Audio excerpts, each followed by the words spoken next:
Mic down कर लो sir का face नहीं आ रहा है।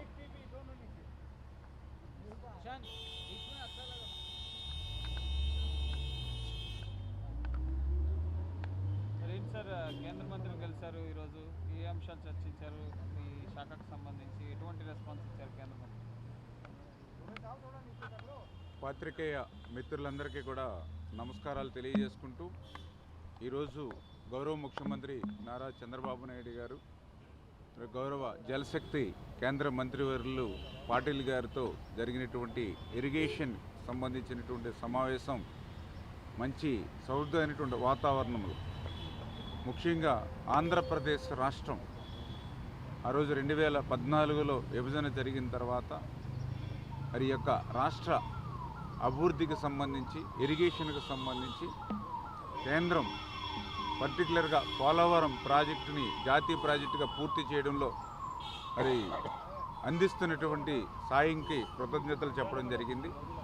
అదేవిధంగా ఆ పోలవరానికి సంబంధించి ఛత్తీస్గఢ్ ఒరిస్సా రాష్ట్రాల్లో ప్రజాభి సేకరణ జరగలేదు అని చెప్పి ఆ రోజు మరి 2011 సంవత్సరంలో స్టాప్ వర్క్ ఆర్డర్స్ ఏదైతే ఆ రోజు కేంద్రం ఇచ్చారో అది తాత్కాలికంగా ఎప్పటికప్పుడు పొడిగించుకుంటూ అంటే రేపు 2026 నవంబర్ వరకు ఆ యొక్క స్టాప్ వర్క్ ఆర్డర్ మీద స్టే ఇవ్వడం జరుగుతుంది. దీన్ని శాశ్వతంగానే ఈ స్టాప్ వర్క్ ఆర్డర్ని మరి క్యాన్సిల్ చేయమని చెప్పేసి కూడా మరి కోరడం జరిగింది.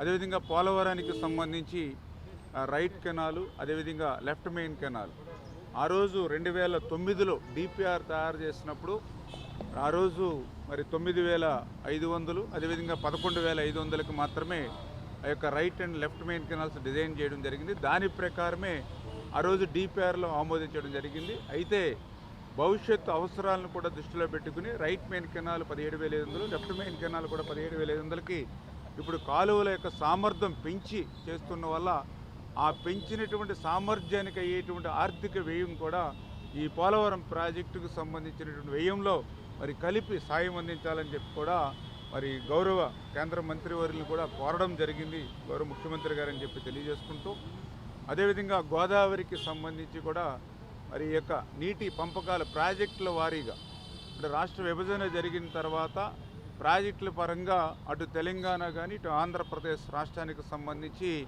మరి యొక్క గోదావరి ట్రిబ్యునల్ని వేసుకుని తద్వారా ఆ యొక్క వాటాలను తీసుకోవాలని గతంలోనే మరి అపెక్స్ కౌన్సిల్ మీటింగ్లో కూడా అటు తెలంగాణ ఇటు ఆంధ్ర రాష్ట్ర ముఖ్యమంత్రులు నిర్ణయం తీసుకున్నారు. కాబట్టి ఆ నిర్ణయానికి అనుగుణంగా గోదావరి ట్రిబ్యునల్ను వెనువెంటనే నియమించి తద్వారా ఆ యొక్క ప్రాజెక్టుల వారీగా నీటి పంపకాలు గోదావరిపై చేయాలని చెప్పి కూడా కోరడం జరిగిందని చెప్పి తెలియజేసుకుంటూ అదేవిధంగా వంశధార ట్రిబ్యునల్కి సంబంధించి మరి వెనువెంటనే దాన్ని కూడా అమలు చేసేటువంటి విధంగా అంటే ఏదైతే 2021లోనే తీర్పు ఇచ్చినటువంటి నేపథ్యంలో ఆ వంశధార ట్రిబ్యునల్ యొక్క తీర్పును అమలు చేసినట్లయితే ఆ ఉత్తరాంధ్రకు సంబంధించి మరి నేరేడు బ్యారేజ్ ఇవి కూడా నిర్మాణం చేసుకోవడానికి అవకాశం ఉంటుంది. కాబట్టి ఆల్రెడీ తీర్పు ఇచ్చి ఉన్నారు కాబట్టి ఆ గెజిట్ నోటిఫికేషన్ కూడా ఇమ్మని చెప్పేసి కూడా కేంద్రాన్ని కోరడం జరిగింది.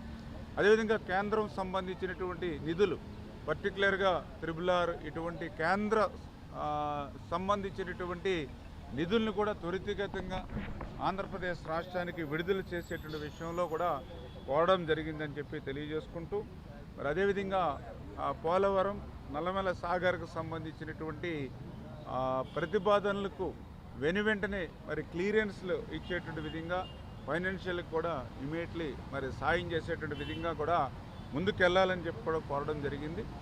ఎందుకంటే ఈ పోలవరం నల్లమల సాగర్కు సంబంధించి చాలా క్లియర్గా ఏదైతే సముద్రంలోకి వృధాగా పోయేటువంటి నీటిని మనం ఉపయోగించుకుంటూ ఉన్నాం.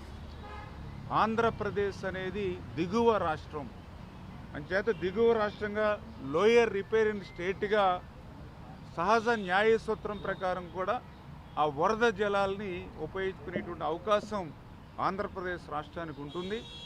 ఆంధ్రప్రదేశ్ రాష్ట్రం ఆ వరద జలాలను ఉపయోగించుకోకపోతే అది బే ఆఫ్ బెంగాల్ బంగాళాఖాతంలో కలిసిపోయేటువంటి పరిస్థితి, ఉప్పు నీరులో కలిసిపోయేటువంటి పరిస్థితి.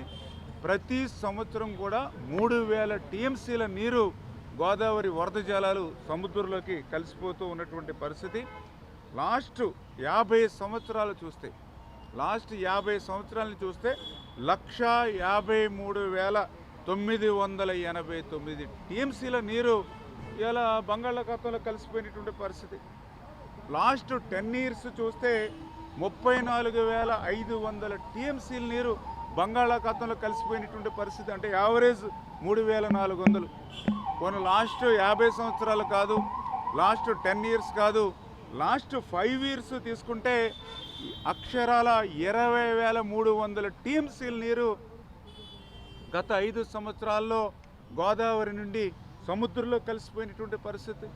అంటే యావరేజ్న ఈ 5 సంవత్సరాల్లో కూడా 4,064 టీఎంసీలు ప్రతి సంవత్సరం వృధాగా సముద్రంలో కలిసిపోతుంది. ఈ సంవత్సరం చూస్తే 4,600 టీఎంసీల నీరు బంగాళాఖాతంలో కలిసిపోతుంది. అదే ఈరోజు పాటిల్ గారికి కూడా మరి వాస్తవాలను కూడా తెలియజేసుకుంటూ, ఎందుకంటే ఈ మాదిరిగా లక్షల టీఎంసీల నీరు మరి ఈవేళ సముద్రంలో వృధాగా కలిసిపోతూ ఉంటే, ఉప్పు నీటిలో కలిసిపోతూ ఉంటే ఆ నీటిని ఉపయోగించుకోవడానికి అందులో కూడా ఎంత కేవలం 200 టీఎంసీల నీరు, సంవత్సరానికి యావరేజ్న 3,000 టీఎంసీల నీరు సముద్రంలో కలిసిపోతూ ఉంటే అందులో మనం ఉపయోగించుకునేది 200 టీఎంసీలు. అంటే ఇంకా 2,800 టీఎంసీల నీరు సముద్రంలోకి పోయేటువంటి పరిస్థితి ఉంది. అటువంటి వృధాగా పోయేటువంటి నీటిని ఈ యొక్క లోయర్ రిపేరింగ్ స్టేట్గా దిగువ రాష్ట్రంగా ఉన్నటువంటి హక్కును మనం ఉపయోగించుకుంటూ ఉన్నాం. గతంలో కూడా తెలంగాణ రాష్ట్ర విభజన జరిగిన తర్వాత మరి ఏదైతే కాళేశ్వరం ప్రాజెక్టు కానీ, అదేవిధంగా మరి సీతమ్మ సాగర్ ప్రాజెక్టు కానీ, ఇట్లా ఎన్నో ప్రాజెక్టులు నిర్మాణం చేసుకున్నప్పుడు లేనిటువంటి అభ్యంతరం ఈరోజు వృధాగా సముద్రంలోకి వెళ్ళిపోయేటువంటి నీటిని ఉపయోగించుకునేటువంటి విధానంలో మరి యొక్క పోలవరం నల్లమల సాగర్కి ఎటువంటి అభ్యంతరాలు ఎవరు కూడా చెల్లవనేటువంటి విషయాన్ని కూడా మరి చాలా క్లియర్గా చెప్తున్నాను. ఏదైతే మరి ఈవేళ సుప్రీంకోర్టులో వాళ్ళు వేసినటువంటి పిటిషన్కి అనుగుణంగా ఈవేళ ఆంధ్రప్రదేశ్ రాష్ట్రం కూడా కేవీఎట్ కూడా మేము కూడా వేయడం జరిగింది. చేత ఏదైతే ఈవేళ కేంద్ర ప్రభుత్వం మరి ఆ రోజు తెలంగాణలో నిర్మాణం జరిగినటువంటి ప్రాజెక్టులకి ఏ రకంగా అయితే సిడబ్ల్యూసి అనుమతులు ఇచ్చిందో, అంటే గోదావరి ఎగువ రాష్ట్రం తెలంగాణ మాకంటే, అటువంటి ఎగువ రాష్ట్రం నిర్మాణం చేసుకునేటువంటి ఏదైతే కాళేశ్వరం కానీ, సీతమ్మ సాగర్ కానీ, సమ్మక్క కానీ, ఇటువంటి వాటికి సిడబ్ల్యూసి ఏ రకంగా అయితే అనుమతులు ఇచ్చిందో అదేవిధంగా దిగువ రాష్ట్రం సముద్రంలోకి వెళ్ళిపోయేటువంటి నీటిని ఉపయోగించుకుంటున్నప్పుడు అదే రకమైనటువంటి అనుమతులు కూడా ఇవ్వాల్సిన అవసరం ఉందనేటువంటి విషయాన్ని కూడా ఈవేళ కేంద్ర మంత్రి దృష్టి కూడా తీసుకురావడం జరిగింది. అంటే మేము ముందుగానే చెప్పాం. ఈవేళ చంద్రబాబు నాయుడు గారు ఒకటే చెప్తూ ఉన్నారు, ఈరోజు తెలంగాణలో వేరే పార్టీలు కాంగ్రెస్ ఉండొచ్చు, లేకపోతే బీజేపీ ఉండొచ్చు, బీఆర్ఎస్ ఉండొచ్చు, లేకపోతే ఇక్కడ తెలుగుదేశం ఉండొచ్చు, పార్టీలు కాదు, 2 రాష్ట్రాలు కూడా తెలుగు జాతి బాగుండాలనేటువంటిది, తెలుగువారు బాగుండాలనేటువంటి ఆలోచన చంద్రబాబు నాయుడు గారిది. ఈరోజు గోదావరిలో ఇన్ని వేల టీఎంసీలు వృధాగా పోతున్నప్పుడు ఓకే, ఆ రోజు కాళేశ్వరం కానీ లేకపోతే అటు సీతమ్మ కానీ ఏ రకంగా అయితే వాళ్ళు నిర్మాణం చేసుకుంటూ ఉన్నారు, అదేవిధంగా ఈ యొక్క గోదావరి సంబంధించిన వరద నీరు ఈవేళ ఉప్పు నీటిలో కలిసిపోకుండా ఈవేళ ఆంధ్రప్రదేశ్ దిగువ రాష్ట్రంగా తన హక్కులను కాపాడుకునే విధంగా నిర్మాణం చేసుకుంటుంది. చేత ఆ రకంగానే అనుమతులు ఇవ్వండి. ఇరు రాష్ట్రాలు కూడా బాగుండాలి, తెలుగువారు బాగుండాలి. అంచేత వృధాగా పోయేటువంటి నీటిని ఎవరు ఉపయోగించుకున్నా అది నేషనల్ ఇంట్రెస్ట్ అది. ఎందుకంటే అది కేంద్రం కూడా వాజ్పేయి గారి దగ్గర నుంచి నదుల అనుసంధానం ఏదైతే ఇంటర్లింకింగ్ ఆఫ్ రివర్స్ ఏదైతే ఉందో ఆ స్ఫూర్తి అది. అంచేత దాన్ని కూడా అన్నింటినీ కూడా కూలంకషంగా చర్చించడం జరిగింది. గతంలో ఒకసారి మీటింగ్ చేసినప్పుడు కేంద్ర ప్రభుత్వం కొంత కమిటీని ఏర్పాటు చేసుకోవాలి, సెంట్రల్ ప్లస్ స్టేట్లు అధికారులు ఉండాలన్నారు కదా, అది ఏమైంది సార్? అది కమిటీ లేనట్టేనా? ఉంటే ఎప్పుడు వేసుకోవాలి? వరకు టైం అయిపోయింది, మీరేమో కోట్ల చుట్టూ తిరుగుతున్నారు కదా. అదే గతంలో అయితే కమిటీ అని వేయడం గతంలో మీరు చెప్పింది లాస్ట్ టైము ఇరు రాష్ట్రాల ముఖ్యమంత్రుల సమావేశం తీసుకున్నప్పుడు ఆ కమిటీని ఏర్పాటు చేయమని చెప్పడం జరిగింది. దాని ప్రకారం కమిటీని కూడా ఏర్పాటు చేయమని కేంద్రం నుంచి రావడం జరిగింది. దాని నుంచి కూడా మన పేర్లు అవి కూడా మనం కూడా చెప్పి పంపించడం జరిగింది. మన ఆంధ్రప్రదేశ్ రాష్ట్రం నుంచి కూడా ఒక 5 పేర్లు కమిటీకి మనం కూడా రికమెండ్ చేసి పంపించడం జరిగింది.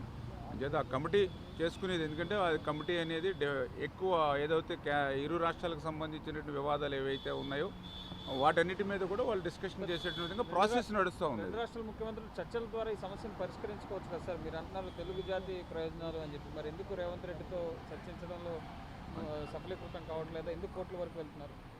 అంటే ఏదైతే ఇప్పుడు మేము చూసినంత వరకు తెలంగాణలో రాజకీయపరమైనటువంటి కారణాలు తప్ప ఈ ప్రాజెక్ట్ని అంటే పోలవరం నల్లమల సాగర్ని అభ్యంతరం పెట్టడానికైతే ఏ విధమైనటువంటి సోర్స్ అక్కడ లేనటువంటి పరిస్థితి. కేవలం ఏంటంటే వాళ్ళ రాజకీయ నేపథ్యంలో రాజకీయ కారణాలతోటి వాళ్ళ ఒక పార్టీ మీద ఒక పార్టీ పైచేయి సాధించుకోవాలనేటువంటి ఆలోచనతో వాళ్ళు నడుస్తున్నట్టు కనిపిస్తుంది తప్ప వాస్తవంగా అయితే ఇందులో కూడా టెక్నికల్గా కానీ ఇతరత్ర కానీ ఎక్కడ పెద్దగా అభ్యంతరాలు పెట్టవలసిన అవసరం అయితే ఖచ్చితంగా లేదు.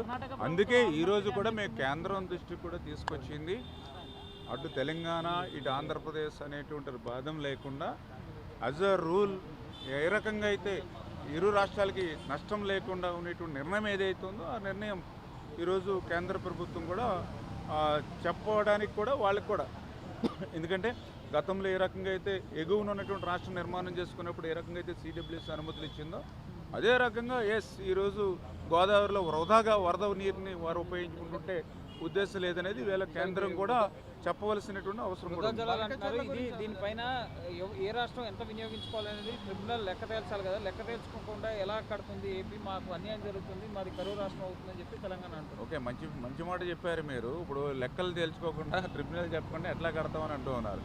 మరి ట్రిబ్యునల్ లెక్కలు తేల్చుకోకుండా మరి కాళేశ్వరం కానీ అయితే సీతమ్మ సాగర్ కానీ సమ్మక్క కానీ ఎట్లా నిర్మాణం చేసుకోగలిగారు అంటే అందుకనే మనం పెద్ద వివాదాల జోలికి వెళ్ళడం అవసరం.